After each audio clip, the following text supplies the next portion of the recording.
Ukážeme, jak změnit své osobní heslo do systému.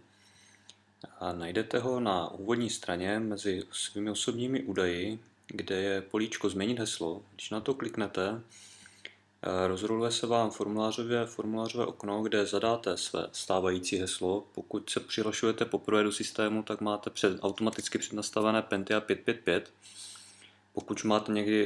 Pokud jste si ho jednou měnili, tak samozřejmě to vaše aktuální. A pak zadáte dvakrát pro potvrzení to vaše nové heslo. Tam akorát pozor na to, že musí mít maximálně 10 znaků. Pokud ho vyplníte správně, tak se vám heslo uloží. Pokud ne, což já udělám teď schválně, že dám o jeden znak míň, dám uložit heslo, tak mi to samozřejmě vrátí s chybovou hláškou, že nová hesla se neshodují. A v tu chvíli to musím vyplnit znovu.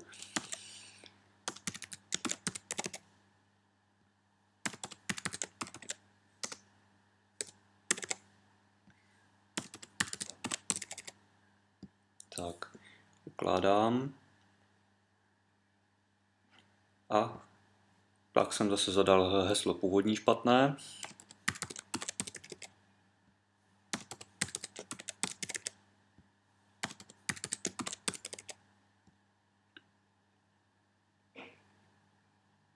Tak, a vidíme, že heslo bylo změněno. Takže nebojte se toho, vidíte, že vás to hlídá, nepustí vás to udělat žádnou operaci, kterou udělat nemáte, a takhle jednoduše si změníte heslo pro další přihlášky.